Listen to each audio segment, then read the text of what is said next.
Este es un párrafo de la primera carta de San Juan, capítulo 5, versículo 16 y 17, que yo voy a leer y entonces después vean. El que ve a su hermano cometer un pecado, de los que no llevan a la muerte, ore por él. Y Dios dará vida a su hermano. Hablo, por supuesto, del pecado que no lleva a la muerte, porque hay pecado de muerte. Por esos pecadores no pido oración. Toda maldad es pecado, pero no es pecado que lleva a la muerte.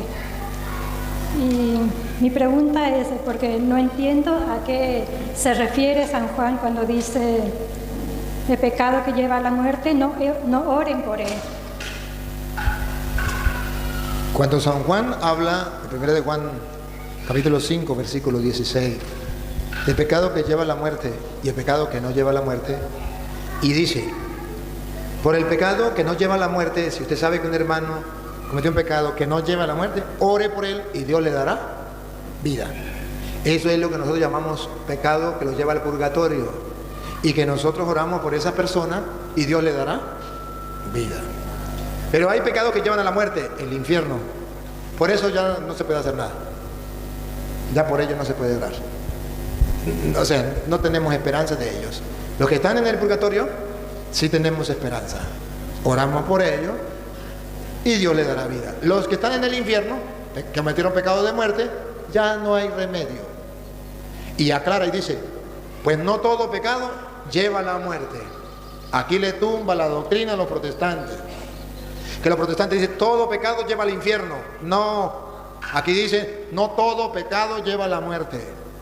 Los protestantes dicen, no existe el purgatorio. Si no existe el purgatorio, ¿por qué dice? Los que han pecado con un pecado que no sea de muerte, se puede orar por ellos para que Dios les dé vida. Entonces dígame, si no es el purgatorio, entonces ¿por qué dice que hay que rogar por ellos y que Dios les dará vida? ¿Y por qué pone la comparación? Uno va a un lugar de castigo cuando ha cometido un pecado que no es de muerte. Por ellos hay que orar, Dios le dará vida. Purgatorio. Otros cometieron un pecado de muerte, por ellos no se puede orar. Eso es lo que enseña la Iglesia Católica. La Iglesia Católica dice, la persona que va al infierno ya no sirve. Pero entonces, ¿qué hago yo con esa persona? Oro por esa persona. Pero ya no, ¿cómo sé yo si está en el infierno o en el purgatorio? Eso lo sabe Dios. Ajá, y si yo oro por esa persona y está en el infierno, esa oración vale para mí. Vale para mí, para esa persona no, pero para mí sí vale. Mientras que si está en el purgatorio, sí vale por esa persona. Esta es la explicación. ¿Quién fue el que me preguntó? ¿Me expliqué? ¿Le quedó alguna duda o quedó bien? Venga. No se sienten antes de yo responderle, porque si no, no estamos. Sí, porque yo siempre pensaba, bueno, ¿cómo uno puede saber que esa persona cometió un pecado que lleva a la muerte? Porque la misericordia de Dios es tan grande, uno no sabe. Entonces, uno supuestamente ora siempre por todo. Sí, muy bien. Ciertamente que sí, está en la verdad. La Biblia no habla cuál pecado lleva a la muerte. Dice, hay pecados de muerte y hay pecados que no son de muerte, pero no dice cuáles son de muerte y cuáles no. Esto significa, no juzguen, no seréis juzgados, no condenen, no seréis. El único juez es... Pero yo quiero saber cuál es el de muerte. Pues si usted sabe cuál es el de muerte, te va a mandar a todo el mundo para el infierno. Deja a Dios ser Dios. El único que se encarga. ¿Por qué la Biblia no dice cuál lleva al infierno? Porque la misericordia de Dios es grande, que la persona en el momento de morir, usted pensó que esa persona no se arrepintió y esa persona se arrepintió y Dios le perdona. Entonces, por eso no dice cuáles son los pecados que llevan a la muerte. La Biblia dice que todo pecado lleva a la condenación. Eso es otra cosa. La Iglesia Católica conoce por condenación dos cosas, purgatorio e infierno, pero no sabe para dónde va, si para el infierno o purgatorio. Si una persona muere en pecado, se condena. Padre, ¿para el infierno? No sabemos. Para los protestantes, una persona muere en pecado, se condena. ¿Para dónde? Para el infierno, maldito. Porque ellos son dioses. En cambio, nosotros los católicos no somos dioses. Nosotros no juzgamos ni condenamos a nadie. Nosotros decimos se condena, pero que vaya al infierno o al purgatorio eso le corresponde a Dios. Sabemos que es un pecado y que tiene que pagar. Hay una condena.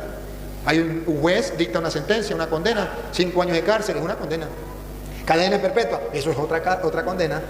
Las dos son condenas. Otra preguntita, ven. ¿Se puede sentar, verdad?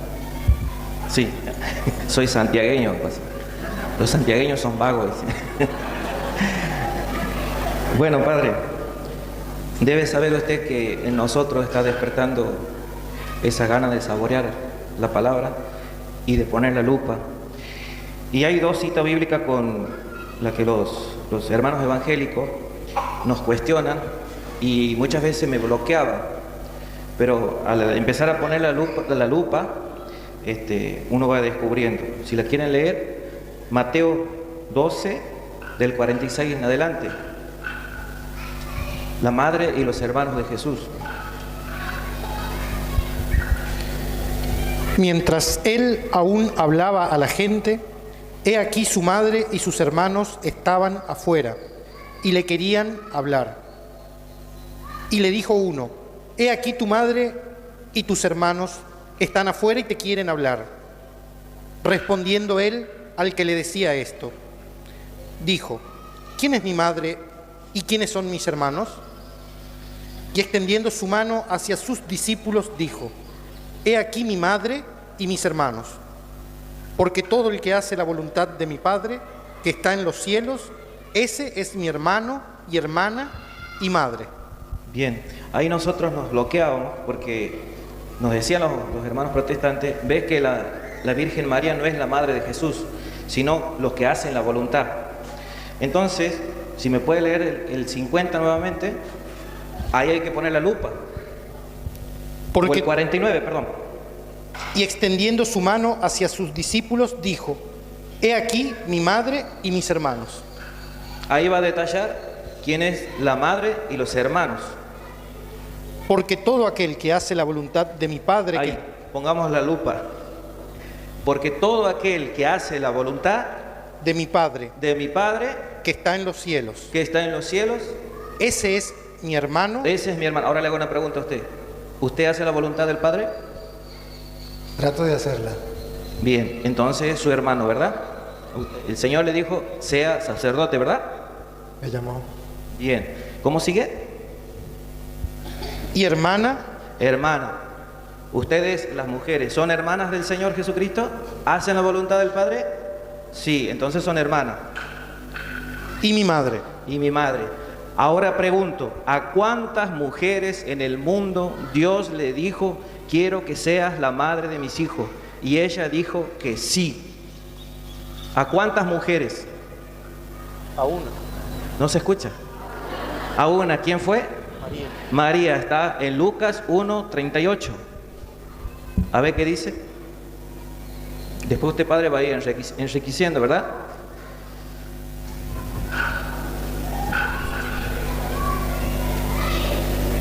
Entonces María dijo: ¿qué dijo María? he aquí la sierva del Señor. Hay una sierva que está escuchando la palabra de Dios.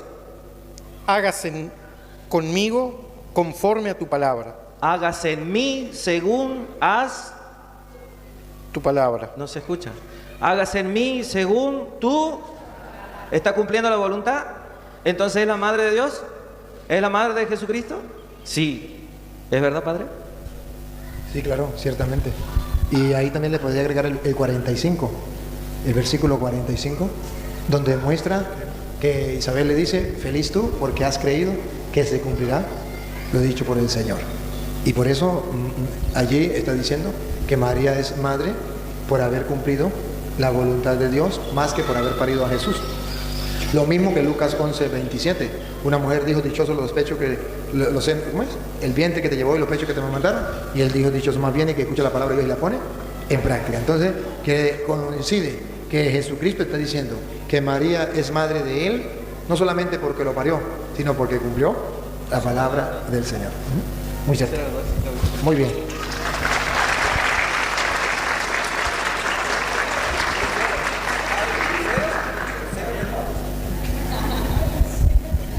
Bueno. Disculpe. Y no solamente eso. Si usted compara lo que Jesús dijo: el que cumpla la voluntad de mi Padre, ese es mi hermano. Verá que Apocalipsis 12:17 dice: los hijos de la mujer son los que cumplan la voluntad de Dios.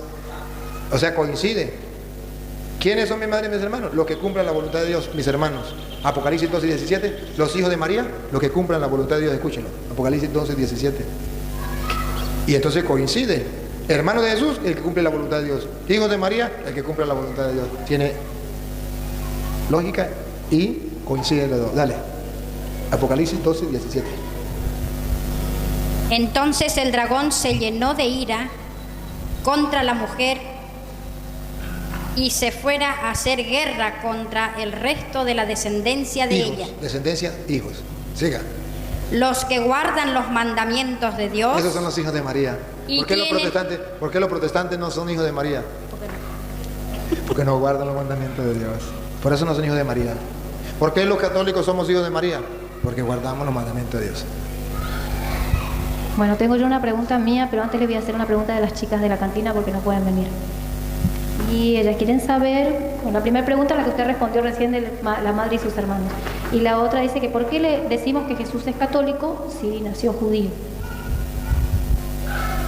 Porque católico designa el pensamiento universal de Jesús. ¿Por qué Jesús es católico? Efesios capítulo 2, versículo 12 en adelante. Efesios 2, 12 en adelante. Jesucristo nuestro Señor, cuando Él vino como judío, lo que dice la hermana, existía un pueblo que solamente era el pueblo de Israel, el pueblo de Dios. No existía un pueblo universal de Dios. No existía una salvación universal sino solo los judíos. Efesios 2, 12 en adelante, óiganlo. En aquel tiempo estabais sin Cristo, alejados de la ciudadanía de Israel. Alejados de la ciudadanía de Israel. Está hablando a los paganos, a nosotros que no somos judíos. ¿Quiénes eran paganos? Los que no eran judíos. Nosotros no somos judíos, somos paganos. Para el pueblo judío. Nosotros no teníamos, estábamos sin Cristo. Estábamos lejos de la ciudadanía de Israel. No éramos judíos, no estábamos circuncidados. Siga. Y ajenos a los pactos de la promesa. Ajenos a los pactos de la promesa. Siga. Sin esperanza y sin Dios en el mundo. Sin esperanza y sin Dios en el mundo. Solamente la esperanza estaba en el pueblo de Israel. Solamente el Dios de Israel. Para el pueblo de Israel.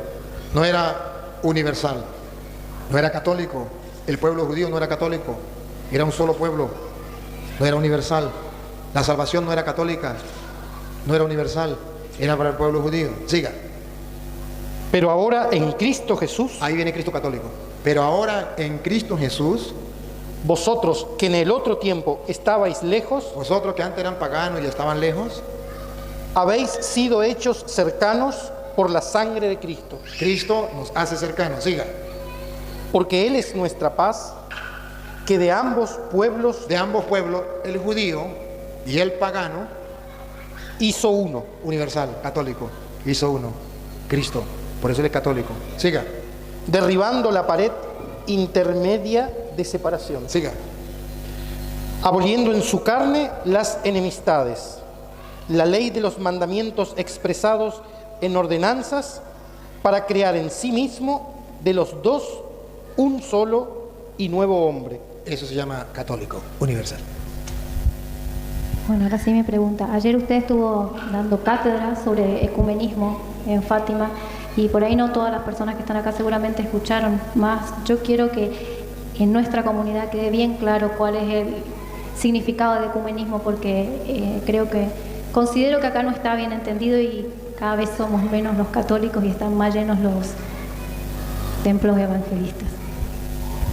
Ecumenismo es lo que dice Efesios capítulo 4, del versículo 1 en adelante. Esto es ecumenismo. Efesios 4, 1 en adelante. Debemos diferenciar algo de un ecumenismo falso del ecumenismo verdadero. Ecumenismo significa la unidad de los cristianos. ¿Qué es el ecumenismo? Buscar la unidad de los cristianos. Hay un ecumenismo falso que dice, si es la unidad de los cristianos, quiere decir que yo católico me vaya al culto evangélico y ya estoy unido a los protestantes. Eso es un ecumenismo falso. Ecumenismo es que yo escuche música católica y música protestante y entonces soy ecuménico. No, eso no es ecumenismo. No, eso no es ecumenismo. Ecumenismo es que yo, sacerdote, me vaya a tomar una cerveza con el pastor evangélico o a almorzar con él, y eso es ecumenismo. No, eso no es ecumenismo, eso es fraternidad, eso es compartir, eso es caridad si yo le brindo la comida. Pero eso no es ecumenismo. Ecumenismo es otra cosa muy distinta.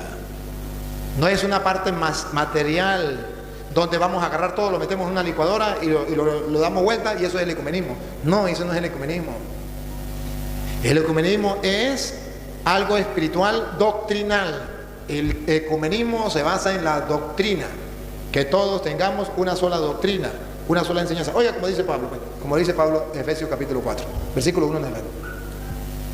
Yo pues, preso en el Señor, os ruego que andéis como es digno de la vocación con que fuisteis llamados. Primero, Dios nos ha llamado a una vocación y tenemos que ser dignos de esa vocación que Dios nos ha llamado. Si recuerdan, la que Jesús nos dice en de Juan 17, 21, Padre, que todos sean uno, como tú y yo somos uno. Una vocación a ser unos que hemos sido llamados. Ajá, siga. Con toda humildad y mansedumbre. Para poder lograr eso, es necesario ser humilde y mansos. Los soberbios no aguantan. Los que no son mansos se van. No se le puede reclamar nada, no se le puede corregir nada, porque me meto evangélico. No son humildes, son soberbios. Siga. Soportándoos con paciencia los unos a los otros. Para mantener el ecumenismo es necesario soportar. O sea, me cae mal. Dentro de la iglesia habrá alguien que me caiga mal. ¿Qué tengo que hacer? ¿Irme a la secta? No. ¿Qué dice la Biblia? Soportar. Yo lo soporto a él y él me soporta a mí porque los dos nos caemos mal. Pero tengo que soportarme. Siga. Soportando con paciencia los unos a los otros en amor. En amor. Solícitos en guardar la unidad. Ese es ecumenismo. Otra vez. Solícitos en guardar la unidad. Eso es ecumenismo. Guardar la unidad. Que todos los cristianos seamos uno solo. Dice Pablo, solícitos en guardar la unidad. Siga. En guardar la unidad. En el vínculo de la paz. En el vínculo de la paz. Buscando la paz. Sin estar peleando, sin divisiones. Siga. Un cuerpo y un espíritu. A ver, ¿escucharon? ¿Cómo es el ecumenismo? Un cuerpo y un espíritu. Recuerden que el ecumenismo es la unidad. La unidad viene de uno. Un cuerpo, un espíritu. Usted verá que habla 8 veces de uno. Un cuerpo, un espíritu, 2. Siga. Como fuisteis también llamados en una misma esperanza. Una esperanza. Va a traer la palabra una. Una esperanza, siga. De vuestra vocación. Un Señor. Un Señor 4 veces. Una fe. 5 veces. Un bautismo. 6 veces. Un Dios. 7 veces. Y Padre de todos. ¿Se da cuenta? Se llama unidad. Uno, la unidad. Ahora examinemos qué es ecumenismo. Otra vez, un cuerpo. Repítelo. Un cuerpo. Un cuerpo. Un espíritu. Ya va. Espera un momentico, no me empuje. Vamos por el primero. Un cuerpo. Para que haya el ecumenismo se necesita la unidad. Según Pablo, ¿cómo tiene que ser la unidad? Primero, para que haya unidad, tenemos que asegurarnos que haya ahí comienza la unidad. Un cuerpo. Un cuerpo. Padre, cuando yo me voy a tomar una cerveza con el pastor o cuando vamos a comer un almuerzo, somos un cuerpo. No diga mentiras. No. ¿Qué llama Pablo un cuerpo? ¿A qué llama Pablo cuerpo? Él mismo lo explique, yo no, de la Reina Valera, lo lee usted, Colosenses 1:18. ¿Qué llama Pablo cuerpo? Porque aquí dice cuerpo y no sabemos de qué está hablando. Puede ser un cuerpo de policía, puede ser el cuerpo de una prostituta, puede ser el cuerpo de qué. Vamos a ver qué cuerpo habla Pablo. Colosenses 1:18. Y Él es la cabeza del cuerpo. Ya encontramos el cuerpo. Él es la cabeza del cuerpo. Vamos a ver a qué llama Pablo cuerpo. Que es la iglesia. ¿A qué llama Pablo cuerpo? Volvamos entonces, lea usted. Un cuerpo. No, póngase el micrófono. Un cuerpo. ¿Qué llama Pablo cuerpo? Iglesia. Entonces, para que exista el ecumenismo, la unidad, es necesario una iglesia. En primer lugar, una iglesia. Si usted dice que eso es lo mismo, está muy equivocado. Primero tiene que ser una iglesia. Cualquier iglesia es lo mismo, es igual. No, Pablo dice, debe ser una. Es decir, usted no puede aceptar el sectarismo. Una por allá, otra por allá, otra por allá. No. Ecumenismo es un cuerpo. Después del cuerpo, un cuerpo. ¿Qué viene? Un espíritu. Un espíritu. Ojo. Un solo espíritu. O sea, que el espíritu que le dijo a Santa Isabel que María era bendita entre todas las mujeres, debe ser el único y el mismo espíritu para todos. O sea que todos debemos decir con Santa Isabel, María es bendita entre todas las mujeres.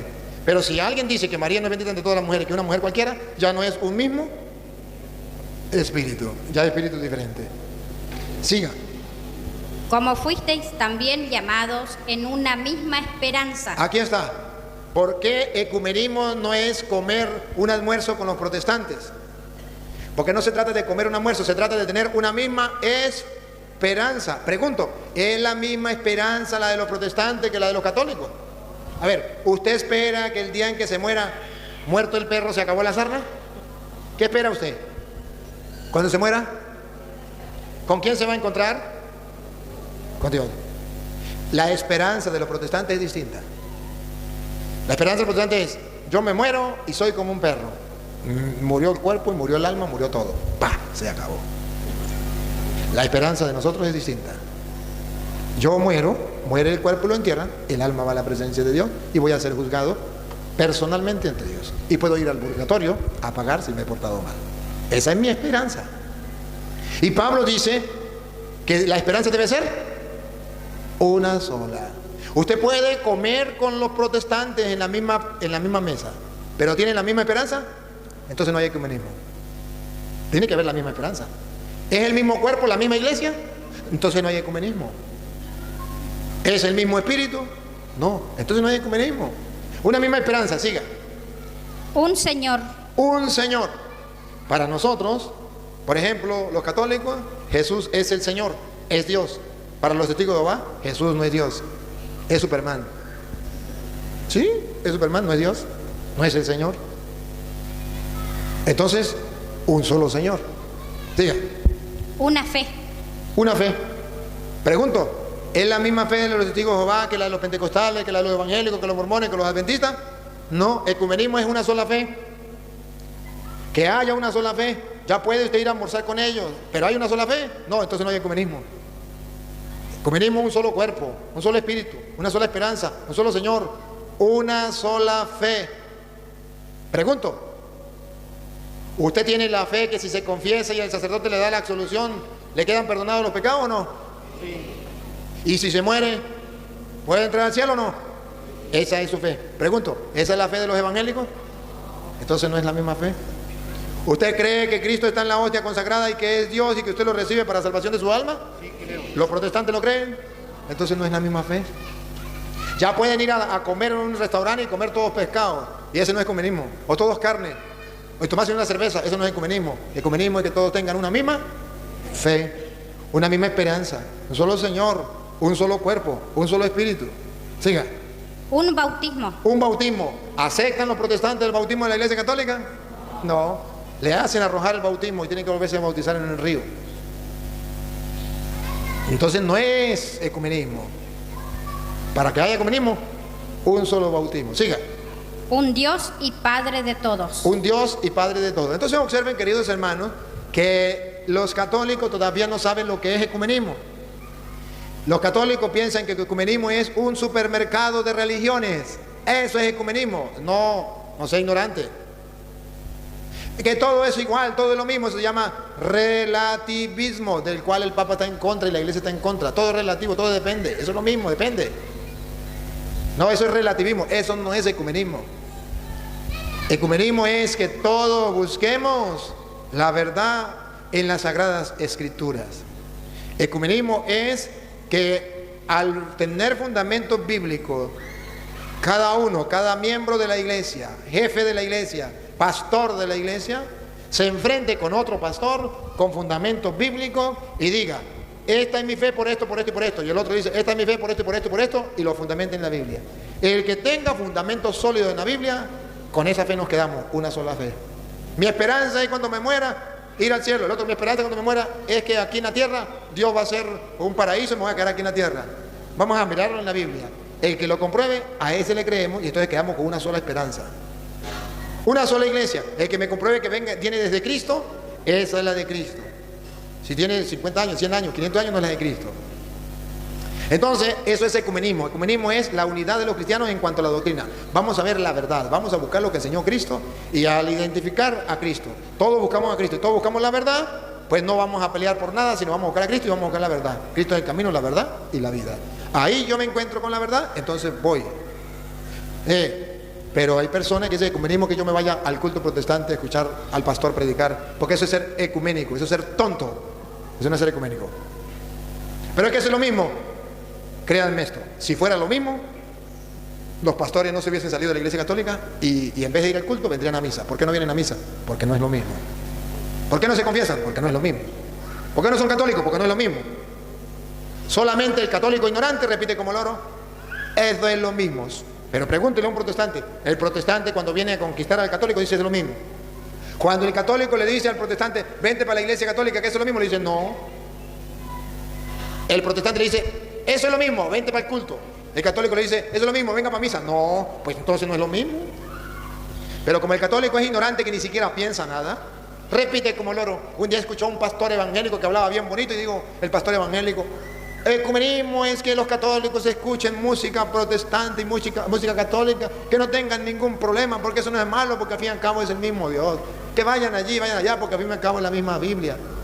¿Y saben qué? El católico es tan ignorante que se come el cuento que es la misma Biblia.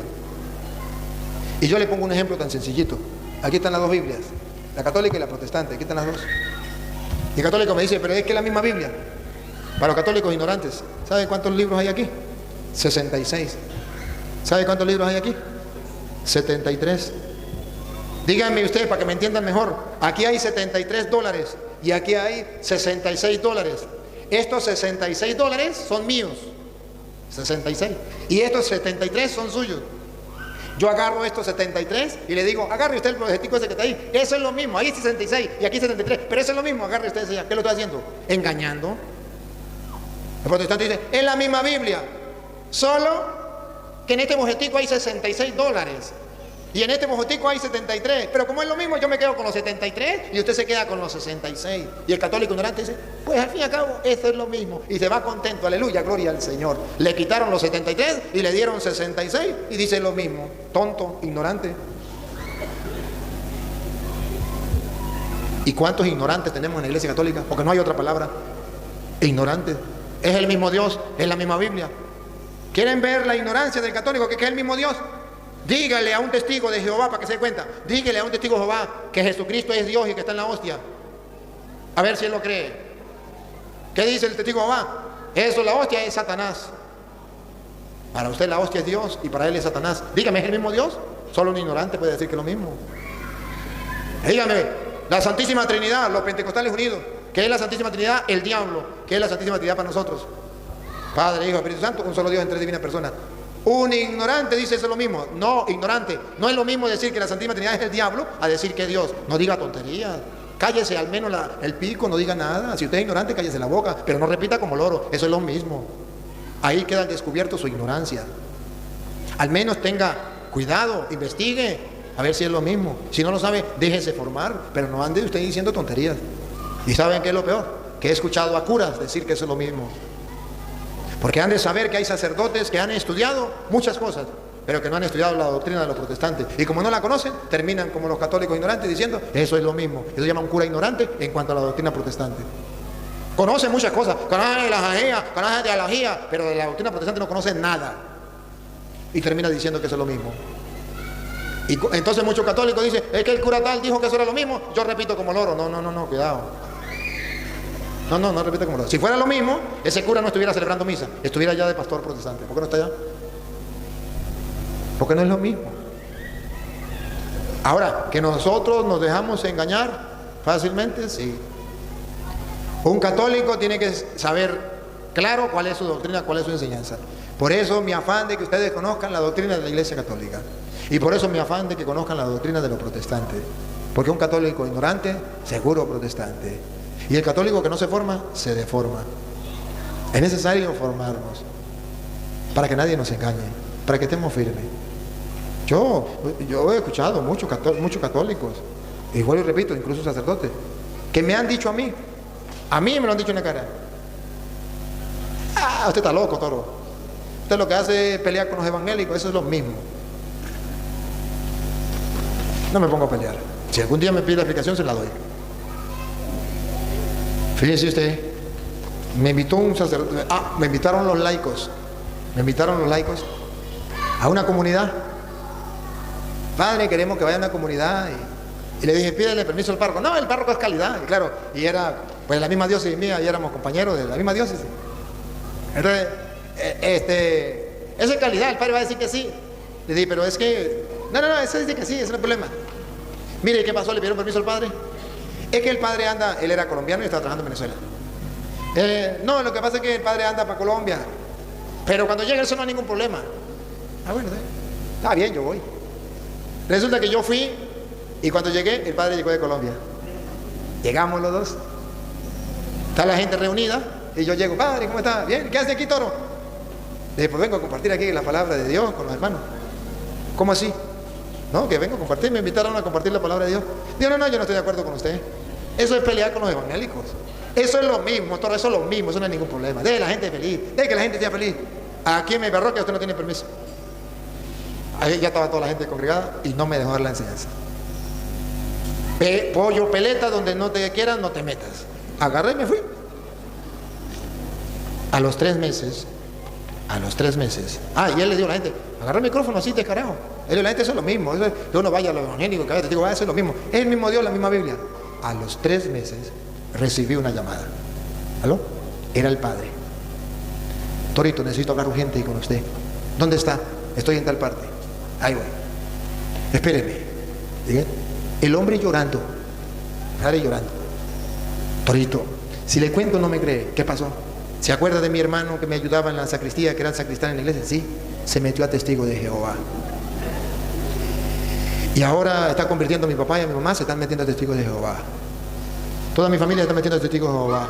Y ahora me está atacando a mí. Y ahora llegan los pastores, los superintendentes de los testigos de Jehová, me están llegando a la casa cural y yo no sé qué responderle. No sé qué hacer, Torito, no sé qué hacer. Me dio dolor porque estaba llorando. Y me dio dolor porque era su familia. Pero me daban ganas de decirle: sufra. Pero me dio mucho dolor. Y le dije: padre, si usted me permite y si usted organiza, yo voy. Dijo: vaya, Torito, vaya. Vaya que, vamos, yo le organizo. Yo quiero que usted hable con mi hermano, porque mire, ya mi mamá, mi papá ya no van a misa, ya no quieren, me dejaron solo, el único que estoy en la iglesia soy yo, y ahora me están atacando a mí y no sé qué hacer. Le digo: bueno, yo voy. Y fui. Y tuvimos, sí, vino el hermano y vino la familia, y vinieron seguros que yo tenía la verdad. Y lo fui agarrando. Tácata, tome. Lo bueno es que el hombre era pensante, ser pensante. Y le iba explicando, pero esto yo no lo sabía. Bueno, pero eso existe en la Biblia. Y logramos que el hombre volviera a la iglesia. Logramos que su papá y su mamá no se fueran por completo para allá. Ya lo tenían enredados. Completo, ya no iban a misa, ya no querían nada. Y logramos, y después me dijo: uy, toro, qué equivocado estaba yo. Pues me puede dar todo el material que usted tenga. Le dije: sí, pero yo no vuelvo más para allá. Ahora prepárese usted y le da enseñanza a la gente.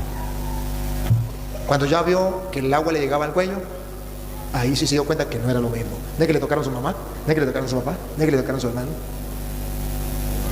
Me da tristeza. ¿Cuántos hermanos sacerdotes, con el respeto que merecen, no lo hacen por maldad, lo hacen por ignorancia? Eso es lo mismo. No es lo mismo. Y ecumenismo no es ir para allá. No, que ecumenismo es que entonces que en vez de invitar a un sacerdote para que venga a la comunidad, podemos invitar a un pastor. Así me dijo una de la Renovación Carismática. Aquí somos ecuménicos, porque aquí cuando le toca la misa al cura, ya no viene el cura, traemos al pastor y el pastor es el que predica. O a veces predico yo, a veces predica el pastor, porque aquí somos ecuménicos. A Petronilo le patina el coco, le patina el coco. Porque usted no se da cuenta del daño que le está haciendo a la comunidad. Y los protestantes son astutos. Y están que cada oportunidad que se le brinde, no la pierde, para pescar gente, para pescar gente. A los hombres le tiran las muchachitas, y a las muchachitas le tiran los muchachitos, para ir pescando gente. Y a ellos no les importa nada, con tal y pescar gente. ¿Y cuántos católicos están cayendo en eso? Gracias por su pregunta. Otra pregunta. Buenas noches, padre. Antes que nada, doy gracias a Dios por haberlo conocido personalmente. Hace mucho que lo seguimos. Tengo dos preguntas. Usted nombró recién de la renovación carismática y yo pertenezco hace un año más o menos. Y pertenezco a la diócesis de Iguazú, a 200 kilómetros de acá. Y hace poco se eligió nuevas autoridades. Y en mi grupo nos preguntamos y nadie supo responder esto, que le voy a preguntar, que el coordinador general, si es que debe ser casado o no por la iglesia, si permiten o no permiten eso, o cómo es. Que el coordinador, fue elegido un coordinador general, si es que es permitido el no ser casado por el de la iglesia católica. Un coordinador debe ser ejemplo. Y si no es ejemplo, ¿qué va a coordinar? Nadie da lo que no tiene. Ya lo que hace con las manos lo destruye con los pies. No es correcto. Tiene que dar ejemplo. Y si no da ejemplo, vamos a suponer, pero padre, pero es que es una persona que quiere hacer las cosas bien y a lo mejor está luchando, pues mientras lucha, deje coordinador a otro. Y cuando ya alcance lo que está luchando y se case, pues agarra la coordinación. Pero tenemos que saber, porque si no podemos engañar a la gente. Le hacemos creer a la gente que no es malo vivir en concubinato. Eso es lo mismo. Al fin y al cabo lo que se importa es el amor, porque dice Jesús, ámense los unos a los otros. Pero se les olvida, como yo los he amado. Ese pedacito se les olvida. Entonces no, debe dar ejemplo, debe dar testimonio. Y si hay otras personas que den testimonio, el grupo de la renovación deben escoger a este que da testimonio. Mañana, cuando estos se casen, agarran la coordinación, porque se predica. ¿Se acuerda cómo decía San Francisco a sus discípulos? Vamos a predicar. Le decía, vamos a predicar. Y si es necesario, las palabras, predicamos. Vamos a predicar. Y si es necesario utilizar las palabras, predicamos con las palabras. Mientras tanto no hablamos nada, pero vamos a predicar. Él decía, salían, daban vueltas, y los discípulos le decían, ¿pero qué hicimos? Ya predicamos. Con nuestro ejemplo, la gente ya está aprendiendo. Si es necesario usar la palabra, las usamos. La renovación carismática debe ser lo mismo que San Francisco. Primero con el ejemplo. Si es necesario, se utilizan las palabras. Aquí hemos llegado al revés. Con las palabras, el ejemplo, nada. Al fin y al cabo, Dios es misericordioso. Y como tenemos el Espíritu Santo agarrado por las alas, eso nos lleva directo al cielo, eso no hay ningún problema. Así también hay engaño en la iglesia. Quería que me explique también en Deuteronomio 22:5. No sé si quieren leer ustedes o leo yo. La mujer no llevará vestido de hombre, ni el hombre vestido de mujer, porque Yahvé aborrece al que hace tal cosa. ¿Sí me puede explicar ese versículo? Por eso no entiendo eso, ¿a qué se refiere? La mujer no debe llevar vestido de hombre. Subraya la palabra vestido. La mujer no debe llevar vestido de hombre. El hombre no debe llevar vestido de la mujer. Observe, subraya la palabra vestido. Hay vestido para el hombre y hay vestido para la mujer. En aquel tiempo no existían los pantalones. En aquel tiempo existía solamente el vestido. Los hombres usaban vestido. La mujer usaban vestido. La diferencia era que los hombres usaban un vestido, ¿se acuerda que era un manto completo? La mujer tenía costura para diferenciar el hombre y la mujer. Pero no usaban pantalones. Los dos usaban vestido. Y dice la Biblia que el hombre no utilice vestido, vestuario, ropa de mujer. ¿Por qué? Porque va a parecer afeminado, homosexual, y eso no le agrada a Dios. Y la mujer no se ponga ropa de hombre como una machorra, porque va a parecer lesbiana, y eso no le agrada a Dios. Al mundo sí le agrada, y ahorita ya lo han permitido y le dan permiso, pero a Dios no. Por eso la Biblia lo prohíbe. Los protestantes que son ignorantes y no saben que en aquel tiempo era puro vestido, dice aquí la Biblia dice que la mujer debe usar vestido, pero también dice que el hombre. ¿Y cómo traducirlo al siglo XXI? Que el hombre no utilice pantalón de mujer y que la mujer no utilice pantalones de hombre. O sea, que el hombre se vista como macho remacho y la mujer como toda una femenina. Eso es lo que pide la Biblia. Grábate. Buenas noches, padres. Buenas noches a todos. Bueno, hablando de los sacerdotes, no se preocupe.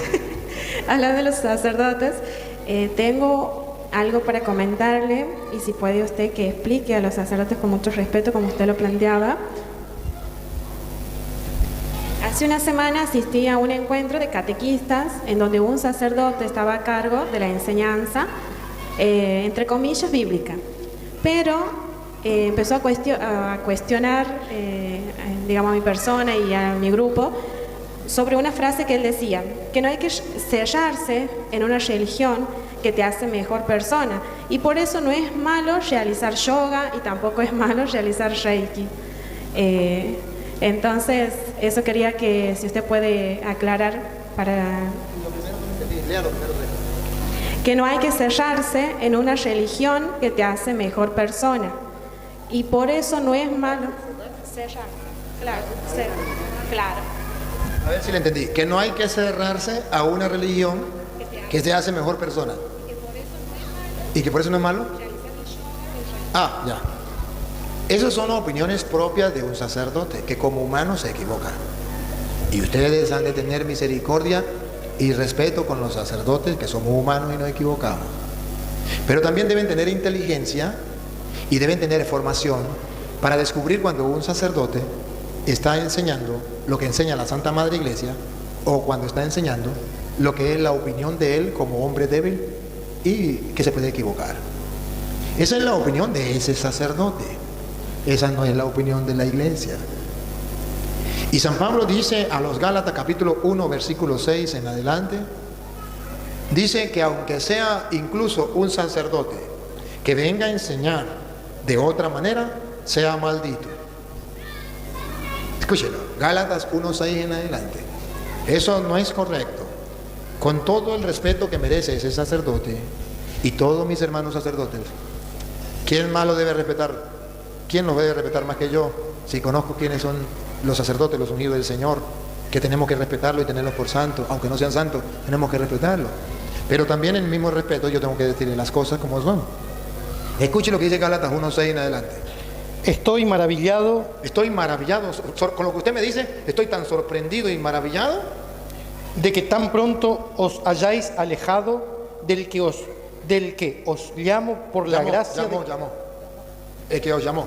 Estoy tan sorprendido que os llamó, de que tan pronto se hayan apartado de Dios, que los llamó por la gracia. Mire, que se hayan apartado, subraya la palabra apartarse, de Dios. ¿De quién se han apartado? De Dios, que los llamó. ¿Y cuándo se aparta de Dios una persona? De Dios que lo llamó. Vamos a ver. Por la gracia de Cristo, para seguir un evangelio diferente. ¿Cuándo se aparta uno de Dios? Cuando sigue un evangelio diferente. Eso no es el evangelio de Cristo, lo que está diciendo el sacerdote, se le respeta. El yoga es otro evangelio diferente, eso no es de Cristo, eso es otra cosa distinta. Y cuando uno sigue eso, se está apartando de Dios. Un evangelio diferente, siga. No que haya otro. No es que haya otro evangelio, sino que hay algunos que os perturban y quieren pervertir el evangelio de Cristo. Ese sacerdote está pervirtiendo el evangelio de Cristo. Siga. Mas si aún nosotros, sacerdote, ¿ve? Nosotros, los sacerdotes, está hablando un ministro del Señor. Mas si aún nosotros, un cura, o un ángel del cielo, más todavía que un cura, un ángel del cielo, os anunciare otro evangelio diferente del que os hemos anunciado, ¿qué debe tener claro el católico? Para en la oreja. Sea anatema. Anatema significa maldito. Sea anatema. Siga. Como antes hemos dicho, también ahora lo repito. Si alguno os predica diferente evangelio del que habéis recibido, sea anatema. Este es un gran problema. Ciertamente me duele mucho que haya sacerdotes que hagan eso. Padre, pero ¿por qué el yoga es malo? Porque el yoga viene del yo, es la búsqueda del yo, no la búsqueda del tú.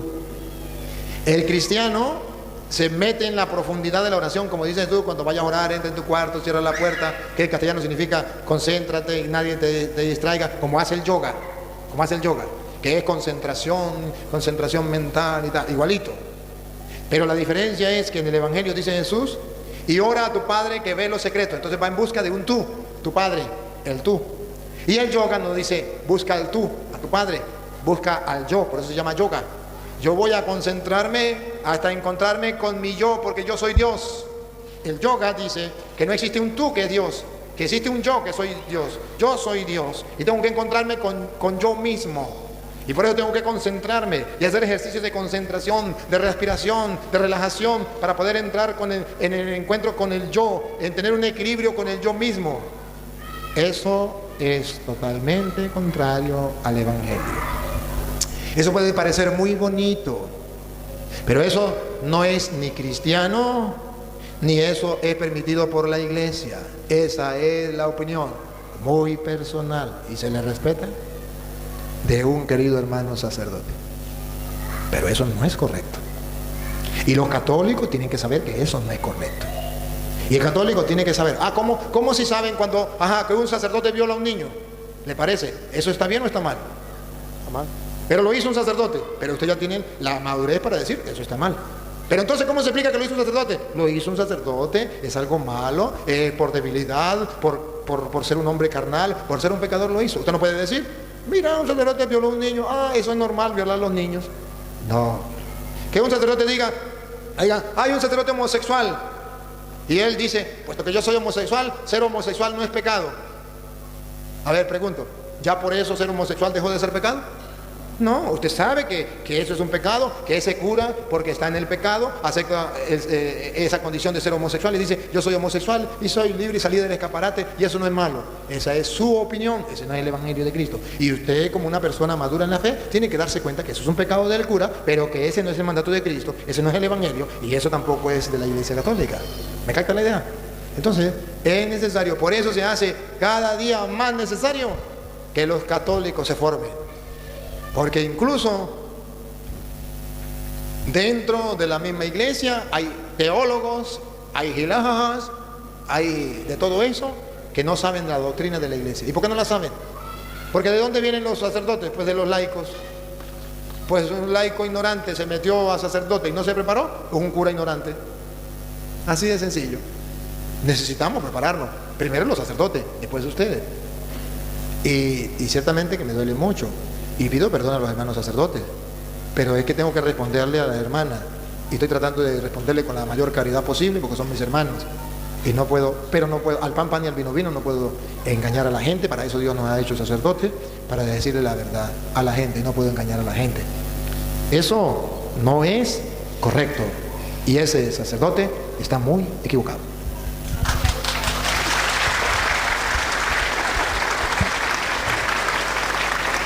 Muchas gracias por responder. Y tengo otra pregunta. Si usted me puede responder bíblicamente por qué es importante practicar la castidad, ¿sí? Porque hoy en día en los jóvenes está muy de moda el libertinaje sexual. Mateo capítulo 5, versículo, a ver si es como el 3, debe ser como el 3. Mateo capítulo 5 debe ser el versículo 3. Si no es el 3 es el 4, si no es el 5, si no es el 6, si no es el 7, no el 6. Debe ser como el 3. ¿El 5:3? No, 5:3 sí. 13. 3. Bienaventurados los pobres en espíritu. Es el 5, el 4. San Mateo 5. 5:4. 5:4. Bienaventurados los que lloran. El 5. Bienaventurados los mansos. El 6. Bienaventurados los que tienen hambre y sed de justicia. El 7. Bienaventurados los misericordiosos. ¿Y a dónde están los limpios de corazón? El 8. Ay, casi. Ya me rendí. En el 8 entonces. El 8. Bueno, bienaventurados los de limpio corazón, porque ellos verán a Dios. Ahí está la castidad. Bienaventurados los limpios de corazón, porque ellos verán a Dios. En primer lugar, esa es una. Otra, ¿por qué debemos mantener la castidad, la pureza? Porque somos templo vivo del Espíritu Santo. Primera de Corintios capítulo 3 versículo 16. Somos templo vivo del Espíritu Santo. A ver, vamos a escucharlo. Primera de Corintios, Capítulo 3. 3:16. ¿No sabéis que sois templo de Dios y que el Espíritu de Dios mora en vosotros? Si alguno destruyere el templo de Dios, Dios le destruirá a él. Entonces, dichosos los limpios de corazón, porque ellos verán a Dios. ¿No sabéis que sois templo vivo del Espíritu Santo? Y ahora otra. Primera de Corintios capítulo 6, versículo, creo que es el 19. Si no es el 19, vamos a jugar de nuevo la lotería. Dice el 19. ¿O ignoráis que vuestro cuerpo es templo del Espíritu Santo, Siga. el cual está en vosotros, el cual tenéis de Dios y que no sois vuestro? Ajá. Si quiere, léalo desde el 17 para entenderlo. Del 17. Pero el que se une al Señor, un espíritu es Desde con el él. 15. ¿No sabéis Ahí está. que ¿No? vuestros cuerpos son miembros de Cristo? Siga. Quitaré pues los miembros de Cristo y los haré miembros de una ramera, de ningún modo. ¿O no sabéis que el que se une con una ramera es un cuerpo con ella? Porque dice, los dos serán una sola carne. Pero el que se une al Señor, un espíritu es con él. Huid de la fornicación. Ahí está. Huid de la fornicación. Siga. Cualquier otro pecado que el hombre cometa está fuera del cuerpo, mas el que fornica contra su propio cuerpo peca. Ahí está. Porque hay que guardar la castidad. La gente no sabe eso. El mundo